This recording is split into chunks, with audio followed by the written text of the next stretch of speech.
Programme timeline सां गॾु आऊं आहियां असद मुमताज़ ॾे। नाज़रीन, हुकूमत पारां स्टील मिल जे अध खां वधीक मुलाज़िमनि खे फ़ारिग़ करण जो फ़ैसिलो कयो वियो आहे। इन फ़ैसिले खे स्टील मिल जा मुलाज़िम क़बूल करण खां इनकारी आहिनि। अॼु सॼो ॾींहुं सरापा एहतिजाज रहिया आहिनि स्टील मिल जा मुलाज़िम।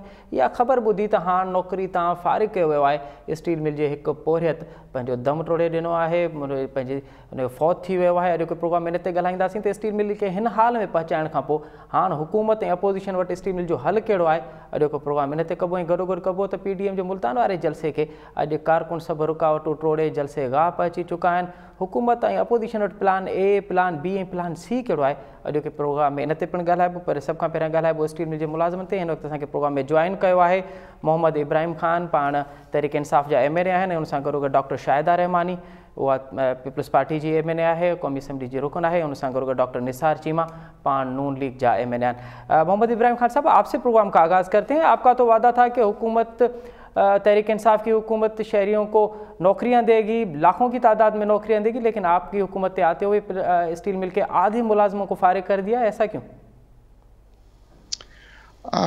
देखिए, स्टील मिल का इशू बहुत पुराना चल रहा था, बल्कि हमने तो क्या ये किया है कि स्टील मिल के जो पेंडिंग थे पीपल्स पार्टी के दौर से, उसके बाद मुस्लिम लीग के दौर के जो उनके पेंडिंग ड्यूज थे, उन बेचारों को वो भी नहीं मिल रहे थे। हमने तो वो सारे साबका ड्यूज उनको कहा कि इनके क्लियर करें जी। और उसके बाद स्टील मिल की देखें, हर बिजनेस की एक वायबिलिटी होती है, फिजिबिलिटी होती है जी। जितनी ज़रूरत हो आप उतने रखेंगे तो फिर आप उसको कामयाबी से चला सकते हैं। अगर आप ये पॉलिटिकल फायदे के लिए या लोगों को मकसद है कि जैसे PIA के साथ किया, अगर 500 मुलाजिम जरूरत है तो 5000 जमा कर लिए, और फिर वही पता चला कि PIA जिसने अरब एमिरेट्स वाली एयरलाइंस को बनाया था, खुद PIA डूब गई। अच्छा, इसी तरह एक का कुछ सिलसिला जो है वो अपना स्टील मिल्स के साथ हुआ है जी। मेरी तमाम तर हमदर्दियां जो हैं वो स्टील मिल के उन वर्कर्स के साथ, उन लोगों के साथ हैं जिन्होंने मकसद है कि वहां को जॉब उनको मिली हुई थी।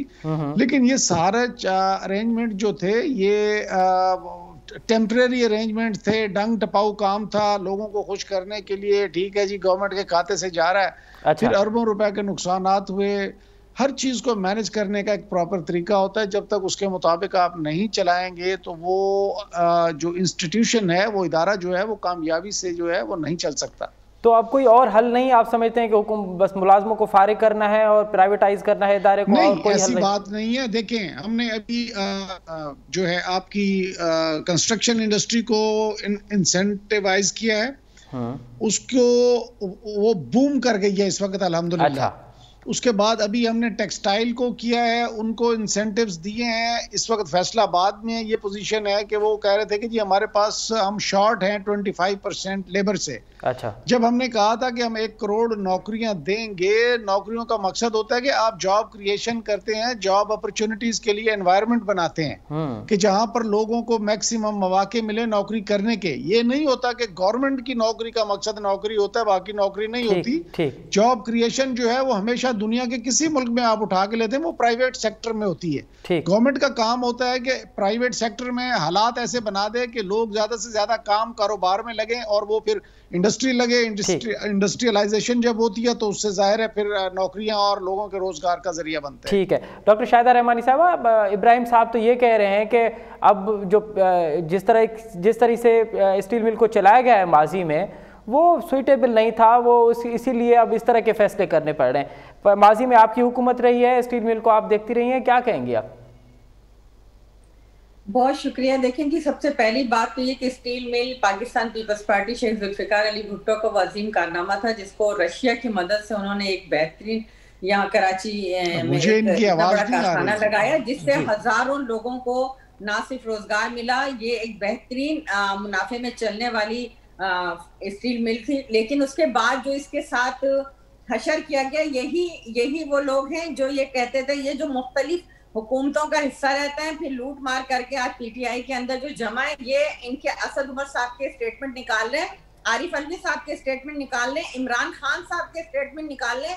ये स्टील मिल को बचाने आए थे, ये उसको चलाने आए थे।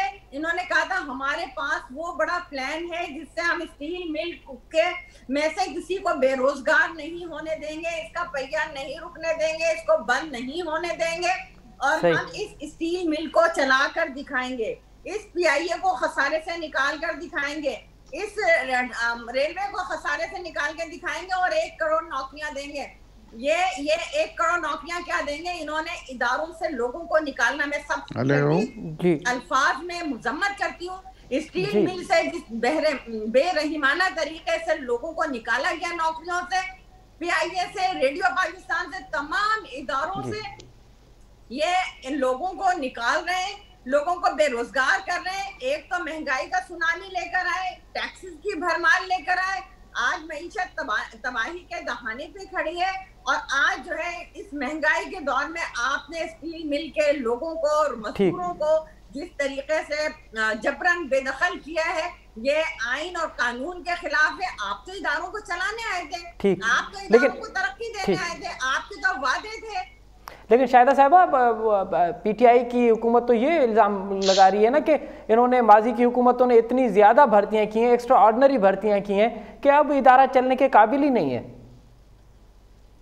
देखें, बात यह है कि हर हुकूमत आती है, रोजगार देती है, लगाती है। अब आपका काम है उस इदारे से काम कैसे लिया जाए। आपके पास तो आपको हर चीज का इल्जाम माजी की हुकूमतों में डालते हैं। आज 2.5 साल हो गया, आपने किस इदारे को अपने पांव पे खड़ा कर दिया, किस इदारे को आपने चला कर दिखा दिया। हर इदारे को तबाही बर्बादी करके, और फिर आप बात करते हैं सब पिछली हुकूमत। अब आवाम भी तंग आ चुकी है ये पिछली हुकूमतों का। 2.5 साल से आप इक़्तिदार में, आपने इदारों को तबाही के अलावा, आवाम को तबाही के अलावा क्या किया है? आज आवाम जो है खुदकशियां कर रहे हैं। आज जिस तरीके से महंगाई का सुनामी है, आटा स्कैंडल, गंदम स्कैंडल, चीनी स्कैंडल, मास्क स्कैंडल, दवाएं स्कैंडल, सारा तो माफिया एटीएम आपके कैबिनेट में बैठा हुआ है इस मुल्क को तबाही के दहाने पे। आज जो स्टील मिल की जो अरबों रुपए की, खरबों रुपए की जो जमीन है, उस पर इस माफिया की नजर है। ये उसको बेचना चाहते हैं, जिसकी वजह से जिस तरह पीआईए का इन्होंने बेड़ा करके एक मिनिस्टर मौसूफ ने जो स्टेटमेंट दिया हमारे एयरलाइन के लिए, आज वो एयरलाइन दुनिया भर से बैन होता चला जा रहा, और वो मौसूफ कैबिनेट के मदारत के मजे ले रहे हैं। ठीक है डॉक्टर निसार चीमा साहब, आपकी 5 साल हुकूमत रही, आपने भी स्टील मिल के लिए कोशिशें की लेकिन चल नहीं पाई। सबब क्या है कि अब स्टील मिल जो है इस दहाने पे पहुंची है? डॉक्टर निसार साहब, मेरी आवाज आ रही है आप तक? मौजूदा हुकूमत की नायबी और बदइंतजामी तो अरूज पे पहुंची हुई है ना, इसका तो कोई मुकाबला ही नहीं है। माजी की किसी हुकूमत से आप इसका मुकाबला नहीं कर सकते। अच्छा, देखिए, मैं समझता हूँ कि स्टील मिल जो है ये जुल्फ़िकार अली भुट्टो के जो कई कारनामे, उनमें से एक बड़ा अहम कारनामा है और ये बड़ी जरूरत थी उस वक्त। ये पाकिस्तान की बड़ी एक शदीद अहम तरीन जरूरत थी जो उन्होंने पूरी की। और ये है कि कई मुद्दत तक ये है कि ये मुनाफा बख्श रही, ये मुनाफे में जाती रही। बल्कि ये है कि जब ये जनरल अब्दुल क़य्यूम जो मुस्लिम लीग नून के सेनेटर हैं, जब इसके चेयरमैन थे, तो उस वक्त भी ये मुनाफे में चली गई। ये खसारे से ये है कि उन्होंने बड़ी अच्छी इंतजामी सलाहियतों का मुजाहरा किया और उसको खसारे से निकाल कर इसको मुनाफा बख्श बना दिया।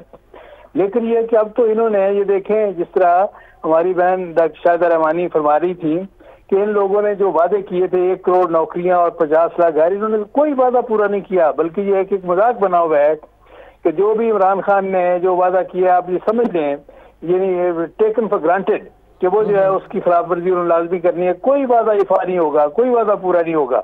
और ये है कि नौकरियां क्या दे रही थी इन्होंने, बेशुमार लोगों को, यानी मैं समझता हूँ कि करोड़ से ज्यादा, 1.25 करोड़ 1.5 करोड़ लोगों को बेरोजगार कर दिया है।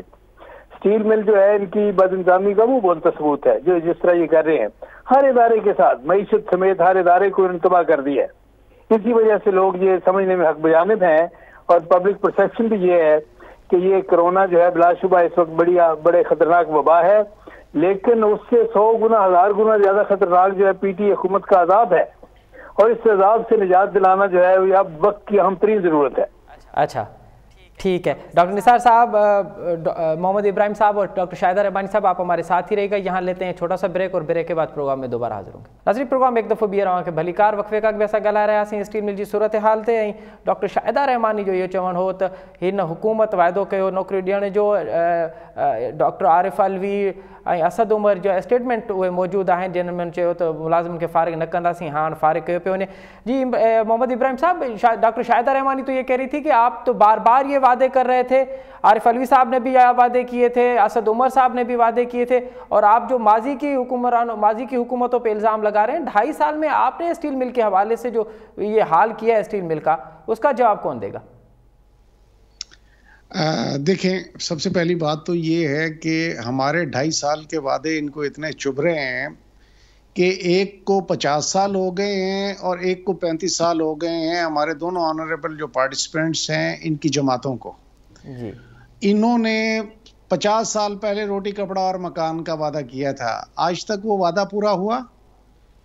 चीमा साहब फरमा रहे थे कि जी ये इन्होंने हमारे दौर में जो है स्टील मिल वो मुनाफे में थी, और इन 2.5 सालों में आके ये 2.5 सालों का ये है जो आपने लोगों की तनख्वाहें तक नहीं दी थी।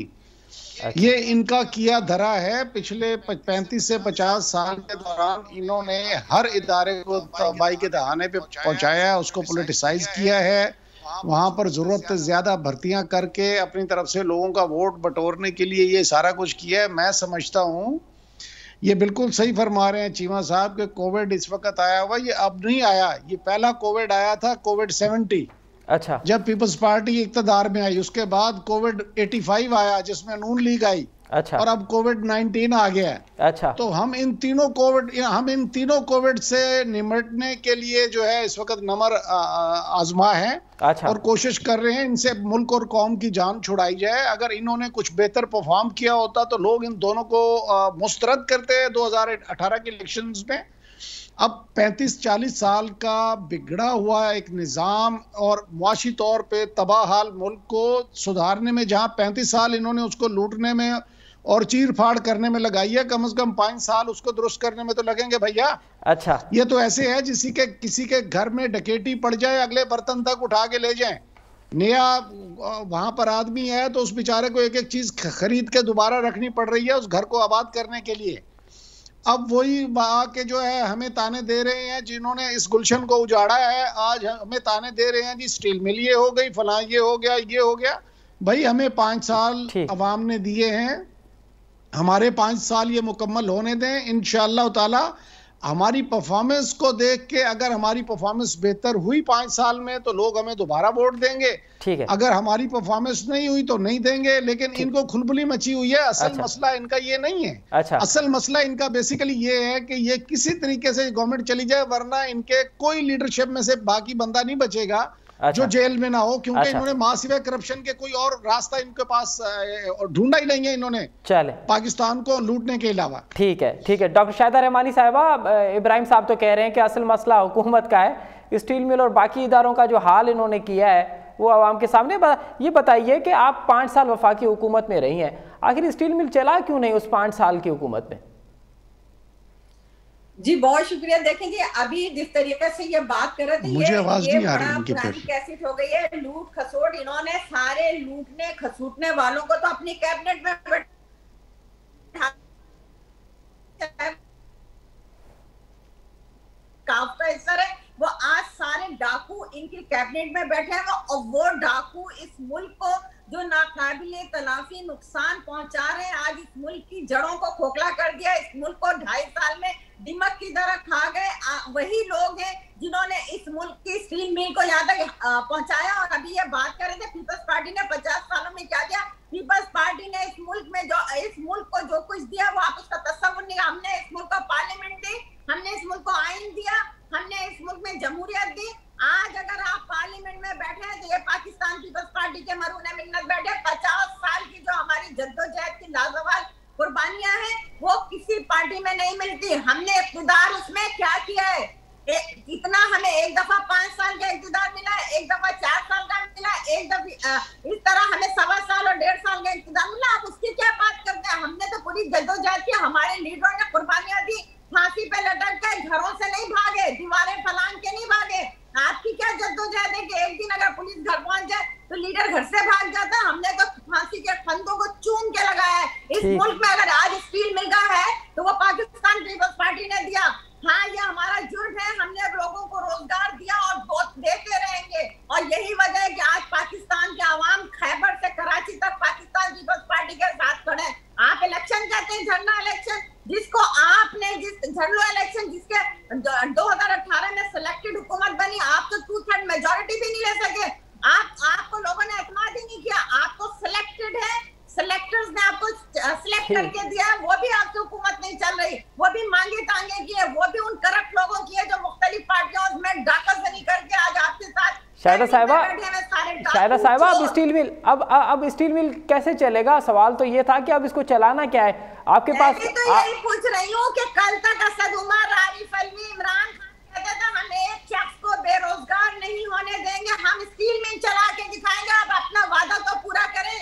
लेकिन आप कैसे करेंगे? आप तो मैं समझती हूँ कि सदी के अजीम तरीन झूठ बोलने वालों में से कि जो सबसे ज्यादा झूठ बोलने वाला वजीर आजम और उसकी कैबिनेट बैठे हैं कि जितने वादे किए कोई एक वादा तो कभी पूरा करके दिखा दें। आप आप किसी को रोजगार क्या देंगे? आप तो खुद बेरोजगार हुए हैं। ठीक है निसार चीमा साहब, अब कैसे चलेगा? ये मुल्क का सबसे बड़ा इदारा है, स्टील मिल का इदारा है, हजारों मुलाजमीन इसमें काम करते हैं। अगर इस तरीके से मुकम्मल तौर पे बैठ गया तो ये तो मुल्क की इंडस्ट्री का सबसे बड़ा लॉस होगा।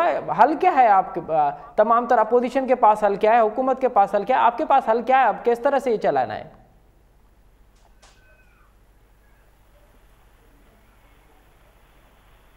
निसार साहब, मेरी आवाज आ रही है आप? अच्छा ठीक है, मेरी आवाज आ रही है? जी जी जी जी जी जी जी निसार साहब जी, मैं गुजारिश कर रहा हूँ कि सिर्फ स्टील मिल का मसला नहीं, पूरा मुल्क बैठ जाएगा अगर ये अजाब मुसल्लत रहा तो। पीटीए हुकूमत का ये अजाब जो है इससे निजात हासिल करनी पड़ेगी स्टील मिल समेत तमाम इदारों को अपने पाँव पे खड़ा करने के लिए। वरना ये है कि ये जिस तरह की सूरत हाल बनी हुई है, मईशत हो यानी बाकी हर इदारा हो, हर शोबा हो, इसका ये है कि उन्होंने बेड़ा गर्क कर दिया है।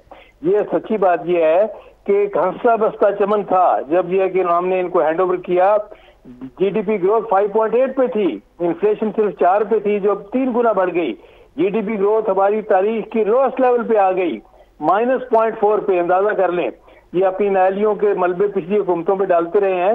अब तो ये कि अपने मेंबरान जो हैं अपनी पार्लिमानी पार्टी की मीटिंग में क्या उठते हैं बेचारे, जो बाज़मीर लोग हैं, इब्राहिम खान साहब भी उन्हीं में से हैं। वो जो है मैं आपको बताऊं, ये भी अपने हल्के में जाते होंगे तो परेशान होते होंगे, क्योंकि लोग जो हैं पीटीआई के बारे में, उनकी क़यादत के बारे में जो अल्फाज अब इस्तेमाल करते हैं, जो जुबान इस्तेमाल करते हैं, मैं तो नहीं दोहरा सकता, वो बहुत गैर पार्लिमानी जुबान। और सच्ची बात यह कि इब्राहिम खान साहब जैसे जो लोग हैं, बाज़मीर लोग, वो परेशान हैं अंदर से कि क्या बनेगा, हम क्या मुंह लेके दोबारा वोटरों के पास जाएंगे। और हकीकत यह है कि अवाम झोलियां उठा कर इस नायल हुकूमत जो है, जालिम हुकूमत जिसने अवाम का जीना मुश्किल कर दिया है, महंगाई के इस तरह बम गिराए इन्होंने कि अवाम के सब्र का पैमाना अब लबरेज हो गया है। अब तो झोलियां उठा के इस हुकूमत की रुखसती की दुआएं कर रहे हैं। ठीक है, लेकिन तो बात यह है कि इससे निजात हासिल करना जो है वो मुल्क और कौम के लिए सबसे जरूरी है इस वक्त। जी, तो आप समझ रहे हैं कि जब तक ये हुकूमत है तब तक कोई भी इदारा काम नहीं करेगा। लेकिन जो पीटीआई की हुकूमत है वो तो ये कह रही है कि 5 साल इन्होंने गुजारे हैं, 5 साल उन्होंने, वैसे तो इनका बड़ा टेन्योर है, लेकिन गुज़िश्ता 5 साल भी इन्होंने गुजारे, स्टील मिल पे कोई फर्क नहीं आया। स्टील मिल की पोजीशन वही थी जो 10 साल पहले थी। वो सिस्टम जो है इसको चलाने के लिए, हुकूमत चलाने के लिए, मुल्क चलाने के लिए मिला था, मुल्क तबाह करने के लिए नहीं मिला था मैंडेट। इन्होंने तो मुल्क को तबाह करके रख दिया है। लेकिन हर शोबे को तबाह करने का क्या है, मैंडेट लेके आए थे। लेकिन डॉक्टर साहब, आपकी हुकूमत और पीपल्स पार्टी की हुकूमत में भी तो स्टील मिल नहीं चली ना। वो तो नहीं, मैं तो गुजारिश कर रहा हूँ कि हमारे दौर में जीडीपी ग्रोथ 5.8 पे नहीं थी क्या? ऑफिशियल फिगर्स है ये, और इंटरनेशनल एजेंसी सारी जो है वो इस बात की गवाह है कि उस वक्त साउथ एशिया में हमारी सबसे तेजी से ग्रो करती हुई इकॉनमी थी। इन्होंने तो आगे बेड़ा गर्क कर दिया उसका। अच्छा ठीक है, इब्राहिम साहब क्या कहेंगे? जो डॉक्टर निसार चीमा साहब कह रहे हैं कि आपने तो तमाम तर इदारों का हाल 2.5 साल में ये कर दिया है कि अब जीडीपी भी माइनस पे आ गई। इंतहाई एहतराम है डॉक्टर साहब के साथ, मेरा साथी एक प्यार का ताल्लुक है। मैं अर्ज ये करूं कि ये क्या जमहूरियत की बात करेंगे, क्या गवर्नेंस की बात करेंगे? अर्ज ये है कि इन्होंने मिसाल आगे जमहूरियत किया था, उस वक्त ये सिर्फ 2 खानदानों का लेन देन था कि 5 साल तुम मजे करना, 5 साल हम करेंगे। अब ये कोई मिसाक है पाकिस्तान कर रहे हैं जिसमें इनको बाकी लोगों ने कहा भी तुम अकेले अकेले खा गए हो, हम पीछे रह गए हैं। तो अब ये 12 कोई खान आप उठा के देख लें, ये सारे वरासती खानदान है। अच्छा। कि बाप बेटा पोता पड़पोता, ये मकसद है कि अब ये चीमा साहब बैठे हुए हैं, मेरे इंतहाई काबिल एहतराम है, मेरी बहन बैठी हुई है, इंतहाई काबिल एहतराम है, लेकिन मैं आ रहा हूँ, मैं आपकी तरफ आ रहा हूँ, इब्राहिम साहब को। अच्छा सुन जी, मैं सिर्फ ये बताना चाह रहा हूँ, ये असीरान खानदानी वरासती निजाम है, इनका कोई कसूर नहीं है, ये उस असीरी में ही वक्त गुजार रहे हैं, जो कुछ ऊपर से हुक्म मिलता है ये कहना शुरू कर देते हैं, क्योंकि अभी 6 महीने और गुजरने हैं, तो इनकी लीडरशिप में से किसी ने नहीं बचना, इन सारों ने जेलों में होना है, क्योंकि जितना इनका एक अब तो डॉक्यूमेंटेड हर चीज आ रही है ना जी, मनी लॉन्ड्रिंग के और ये सारे मामला जो है इब्राहिम साहब गिरफ्तार करना, जेलों में डालना, ये तो इदारों का काम है, आप कैसे कह सकते हैं कि तमाम की लीडरशिप जो है वो नहीं? देखें, मैं आपको फैक्ट्स बता रहा हूँ, ये झपी अपना मकसद है, कोई छुपी हुई कोई चीज तो इसमें है नहीं ना। अच्छा, ये कहां से बिलियनियर बन गए? जरदारी साहब 70 में जो है 70 सीसी होंडा पे हैदराबाद की गलियों में फिरा करते थे, मुझे बैकग्राउंड का पता है। मियां साहब के वालिद जो है बाप, एक भाई कहता है कि जी मैं एक मजदूर का बेटा हूँ, वो कहता है जी मेरा बाप बहुत बड़ा सनतकार था। ये अरबों खरबों पति जो है ये बने हैं इसी सियासत में से, एक भुट्टो खानदान को ले डूबा है, और ये जो है वो अपना ज़ियाउल हक के सर पे बैठ के 35 साल बाद आज फिर उसी इदारे ने जिनने 35 साल इनको फीडर से फीड किया, वो उसके खिलाफ इन्होंने उठ के बोलना शुरू कर दिया है। अच्छा, इंसान को जितना भी हो, जिसका खाए कम से कम उसका गीत तो गाए, ये तो उन्हीं का खा के और आज उन्हीं के खिलाफ देखें, ये सारा देखें, इसके पीछे बहुत बड़ी। इब्राहिम साहब, ये तमाम तर बात है एक तरफ, लेकिन जो निसार चीमा साहब ने ये बात की है कि जीडीपी का रेट तो 5 पॉइंट समथिंग था, अब तो आपने माइनस 2.5 साल में माइनस पे पहुंचा दिया है। ये कारकर्दगी आप मेरी कारकर्दगी इस वक्त जो है, देखें कोरोना आया है, कोरोना को तकरीबन 1 साल होने वाला है, ठीक है ना जी? कोरोना की अब आपका पहली दफा 17 साल में पहली दफा आपका जो बैलेंस ऑफ ट्रेड है या ट्रेड डेफिसिट जो था 40 अरब डॉलर का जो था आपका ट्रेड डेफिसिट था, जो कि 17 साल बाद पहली दफा पाकिस्तान का जो एक्सपोर्ट हो रहा है वो ज्यादा है, जो इंपोर्ट है वो कम हुई है। वो ये कर क्या रहे थे? बाहर से उधार ले के, और जो वो गैप था इसका बैलेंस ऑफ पेमेंट का, उसको ये पूरा कर रहे थे। अच्छा। उधार ले के खुद भी खाई जा रहे थे और आगे भी खिलाई जा रहे थे, लोगों को पता नहीं था। अब जब हकायक ना आके लोगों को फेस करने पड़े हैं तो पता चला है वो 30,000 अरब रुपया कैसे बन गया। मुशर्रफ के दौर तक जो था 6,000 अरब, वो भी 60 सालों की टोटल 6,000 अरब, और वो इनके 10 साल के अंदर 30,000 अरब पे कैसे पहुंचा? इसी वजह से पहुंचा कि ये उधर से उठा के एक फिक्टिशियस वो सारी इकोनॉमी को इन्होंने जो है ना जी बना के और आर्टिफिशियल तौर पे बना हुआ था, आर्टिफिशियल। और ये सारे वो जो है ना जी फिगर्स जो है वो किताबों की हद तक थे, हकायक पे रियल ग्रोथ का कोई इसमें चक्कर नहीं था। अब हो रहा है इंशाल्लाह, आपको नजर आएगा। ठीक है। शाहिदा रहमानी साहिबा, जो इब्राहिम साहब कह रहे हैं कि 6 महीने में ये तमाम तर जो मामलात हैं वो सेट हो जाएंगे और इनकी जो लीडरशिप है वो जेलों में होगी, क्योंकि विरासती पार्टियां हैं, अब ये चलने वाली नहीं है।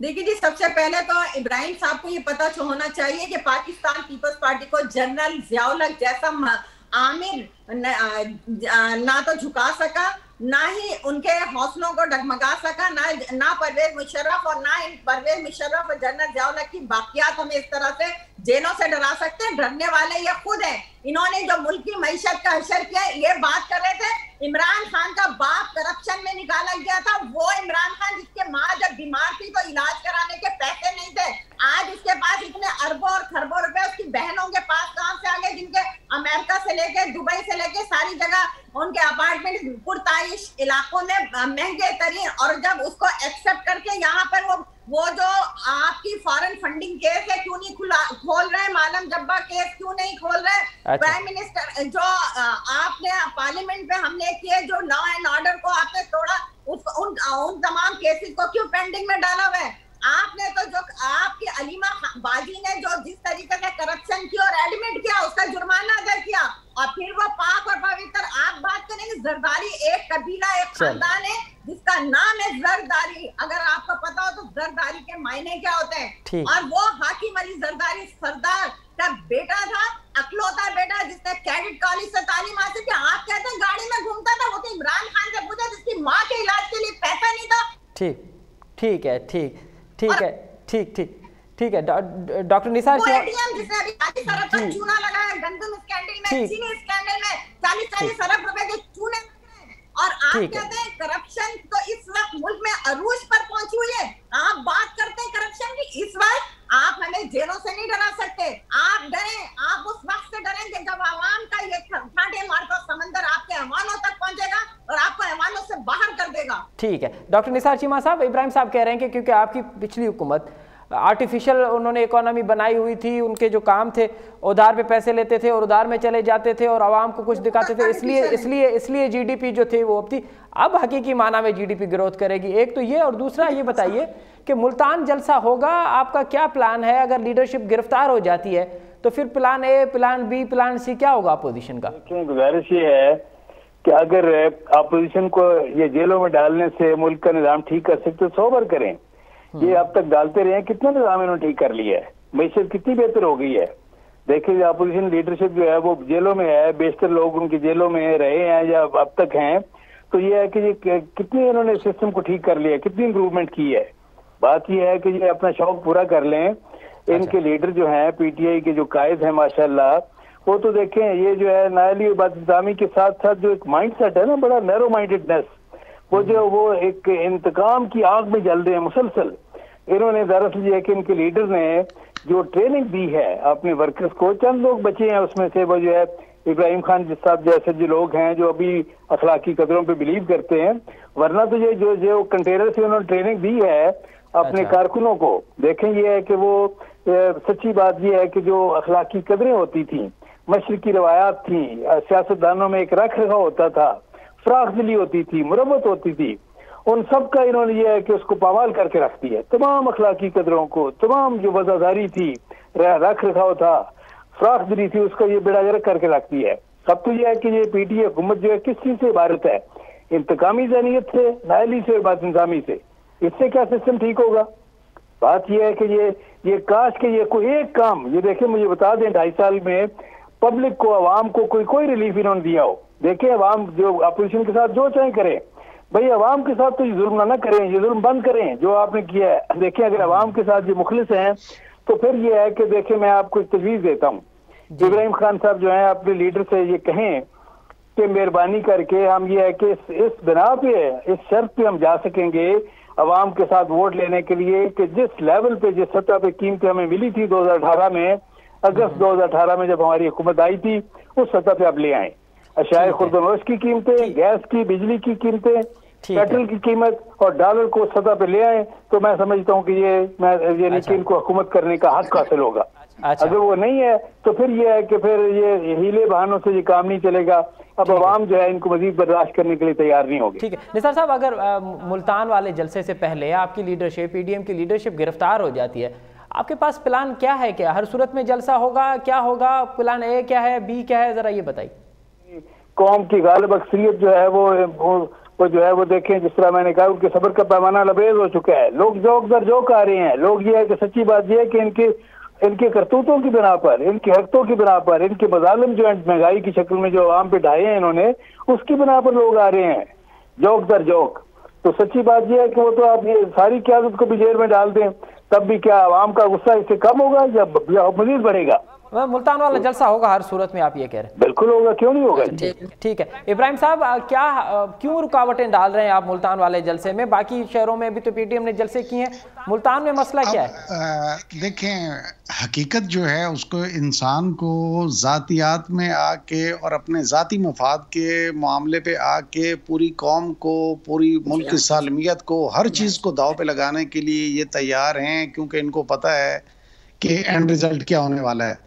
हकीकत जो है वो ये है कि पूरी दुनिया में इस वक्त कोरोना का वबा जो है कितनी शिद्दत से फैली हुई है।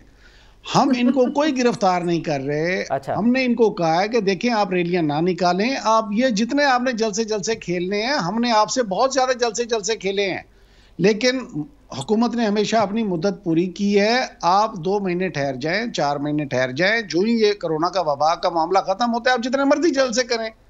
लेकिन उसके बावजूद अब इनकी ये हालत है कि इन्होंने रैलियां निकाली तो इनके खिलाफ वो, यहाँ पे गिलानी साहब जिनके खिलाफ मैं इलेक्शन जीता हूँ, साबिक वजीर आजम आपके साहब का जी, तो उनका बेटा जो है उनके खिलाफ पर्चा हो गया दर्ज। एक वैसे ही पाकिस्तान पीटीआई का एक वर्कर था, उसको कोई इन्होंने बनाया, मुल्तान शहर में कोई किसी महकमे में चेयरमैन लगाया, वो भी रैली लेके आया, उसके भी 35 आदमियों के खिलाफ पर्चा दे दिया गया। पर्चा हम जो वो वाले थे पीटीआई वाले के खिलाफ पर्चा हुआ तो उन्होंने अपनी जमानतें कराई, जबकि इनके फर्जंदे अर्जमंद जो हैं वो थाने के सामने जाके खड़े हो गए कि हमें गिरफ्तार करके दिखाओ।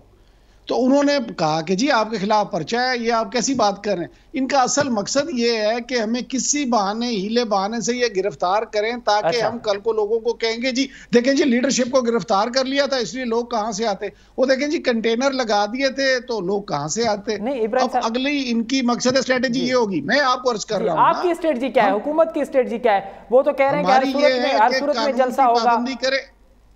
मैं आपको बताता हूँ, देखें एक मुनाफकत की इंतहा जिसको कहना चाहिए कि बिलावल साहब की हमशीरा की शादी अपना मंगनी है, तो उसमें उन्होंने कहा जी कि पीसीआर टेस्ट जब तक साथ नहीं लेके आएंगे आप एंटर नहीं हो सकते जी। मियां नवाज शरीफ साहब की वालदा रहलत फरमा गई हैं, उनके जनाजे पे उन्होंने कहा जी कि 30 आदमी से ज्यादा हम किसी को अलाउ नहीं करेंगे। ठीक है, लेकिन जहां पर ये गरीब लोग हैं बेचारे मजदूर और आम आदमी जिनको ये 1000 2-2 हजार रुपए दे के दिहाड़ी पे लेके आने वाले हैं, उनकी जिंदगियां खत्म हो जाए, उनकी जिंदगियों को ये दाव पे लगा दे, सिर्फ इनका जो है वो सियासी शोबदाबाजी चमक जाए, ये उस चक्कर में है। ऐसा नहीं होने वाला। मुल्तान के लोग इनके साथ आने वाले नहीं है, सिर्फ वो मदरसे के कुछ लोग। क्या करेंगे आपका प्लान क्या है इब्राहिम साहब? आप गिरफ्तारियां करेंगे, इनको पहुंचने नहीं देंगे, क्या करना? मैं अर्ज कर रहा हूं, हम इनको कह रहे हैं कि होश के नाखून लें, लोगों को, गरीबों को कम से कम जो है इस अजाब में मत डालें कोरोना के। आप महीना 2 ठहर जाएं, महीना 2 के बाद जितना मर्जी चाहे आप यहाँ पे जलसे करें, आपको कोई रुकावट नहीं है। हालांकि ये कोई जमहूरी मकसद है कि इनका, देखे कौन सी पार्टी है मुझे इनमें से बताएं जो खानदानी वरासती पार्टी नहीं है, सारे ये अपने वो उसमें लगे हुए हैं। कोई इनको जमहूरियत नाम का कोई चक्कर नहीं है। ये जाती मफादात की लड़ाई है जिसके लिए ये मुल्क को, कौम की सालमियत को, हर चीज को दाव पे लगा के सिर्फ अपने खानदानों के बचाव के चक्कर में है। ऐसा मुमकिन नहीं होगा। और यहाँ पर जलसे में अब इन्होंने करना यही है, हम चाह रहे हैं कि हम इन्हें गिरफ्तार ना करें ताकि ये इधर एक्सपोज हो अच्छी तरह, क्योंकि इनसे क्या इन्होंने यहाँ पे जलसा करना है। आपने पेशावर वाला जलसा भी देख लिया था, इनकी जो पोजीशन बनी थी पेशावर वाले जलसे में सबके सामने है कि क्या हुआ। ठीक है, अब ये आहिस्ता आहिस्ता इनकी हवा सारी निकलती जा रही है, तो अब ये यही बहाने करेंगे किसी तरह हमें पकड़े और हमें अंदर करें और हम लोगों को कहे देखे जी हमने तो इन्होंने पकड़ लिया था, इस वजह से जलसा ठीक नहीं हो सका। शाहिदा रहमानी साहिबा, कल क्या परसों क्या होने वाला है? जलसा होगा, गिरफ्तारियां हुई, क्या प्लान है आपका? हर सूरत में जलसा होगा या जगह चेंज हो सकती है? क्या क्या पीडीएम क्या सोच? देखें जी जलसा तो हर सूरत में होगा। आपने देखा कोयटा में भी जलसा हुआ, कराची का भी अजीमुशान जलसा हुआ, पेशावर में भी हुआ। वो कह रहा है ना कि कोरोना जलसे से कोरोना फैल रहा है। एक मिनट हम मुल्तान में भी करेंगे। हुकूमत ओछे हथकंडों से बाज आ जाए। ये माजी में जो आमिराना रवैया रखा गया, आज हुकूमत वही आमिराना रवैयों के साथ ओछे हथकंडों पे आई है। तमाम वर्कर्स को गिरफ्तार किया जा रहा है। लेकिन आपने देखा कि आज पाकिस्तान पीपल्स पार्टी के जियाओं ने कासिम बाग पहुंचकर वहां इंतजाम संभाल लिए और इंशाअल्लाह ताला हम भरपूर तौर पर ना सिर्फ जलसा करेंगे, हुकूमत को याद दिलाएंगे कि आपने रेड जोन में पहुंचे थे, चाहे चंद 100 लोग बैठे रहे और आपने दुनिया को दिखाया वो कानून की खिलाफ वर्जी नहीं थी। आज आप हमें कानून बता रहे हैं, जबकि इस वक्त अवाम का ठाठे मारता हुआ समंदर जो है वो पाकिस्तान पीपल्स पार्टी और पीडीएम की जमातों के साथ वहां पर आएगा, जलसा करेगा और इस हुकूमत की नाअहली को और इस हुकूमत को घुटने टेकने पे मजबूर करेगा कि ये जाए। ये नाअहल लोग इस काबिल नहीं है कि ये इख्तिदार कर सके, क्योंकि इन्होंने कौन सी चीज है जो आवाम की दस्तरस से दूर नहीं की? इन्होंने दवाएं तक छीन ली गरीबों से, आटा छीन लिया, चीनी छीन ली। कौन सी चीज है? बिजली, गैस। यानी आज सर्दी बहुत शुक्रिया, बहुत शुक्रिया। आप क्या देंगे? आपने तो मुल्क को खत्म करके रख दिया। अवाम खुद सड़कों पे वाले आना तो आप निकल रहे हैं और इंशाअल्लाह ताला हम जलसा करके बताएंगे। हम जलसी नहीं करेंगे। जो 400 लोगों का वहाँ डांस होता था, ठीक है, बहुत शुक्रिया, बहुत शुक्रिया डॉक्टर शाहिदा रहमानी साहिबा, मोहम्मद, बहुत शुक्रिया डॉक्टर साहब। प्रोग्राम का वक्त ख़त्म होता जाता है। बहुत शुक्रिया डॉक्टर शाहिदा रहमानी साहिबा, मोहम्मद इब्राहिम खान साहब, डॉक्टर निसार चीमा साहब, आप तीनों मौजूद शख्सियात का बहुत शुक्रिया। नाज़रीन, हमारे टिनि मौजूद शख्सियात जूं ॻाल्हियूं ॿुधियूं। PTM जेके अॻुवान आहिनि निसार चीमा साहब ऐं डॉक्टर शाहिदा रहमानी उन साहिबा, उन्हनि जो इहो चवणो त सूमर ते हर सूरत में मुल्तान में जलसो थींदो, बल्कि उहो जलसो हूंदो जो जलसी बि न हूंदी ऐं असां हुकूमती रुकावटूं सभु टोड़े इहो जलसो कंदासीं। जॾहिं त हुकूमत धुर जो इहो चवणु आहे त जलसो कंहिं बि सूरत में न करणु ॾिनो वेंदो, छाकाणि त जलसे खां पोइ जेके माण्हू गॾु थींदा आहिनि उनखां पोइ कोरोना वधण जो ख़दशो आहे। हाणे ॾिसणो इहो आहे त सूमर ते PTM कामयाबु जलसो करण में कामयाबु थिए थी पई या हुकूमती रुकावटूं उनजी मंज़िल तरफ़ रुकावट बणिजी वेंदियूं, ऐं उहो ॾिसणो सूमर ते ॾिसंदासीं। वरी हिन वक़्तु प्रोग्राम जो वक़्तु पंहिंजी पुॼाणी ते पहुचे थो। असद मुमताज़ खे ॾींदा इजाज़त। अल्लाह भाई।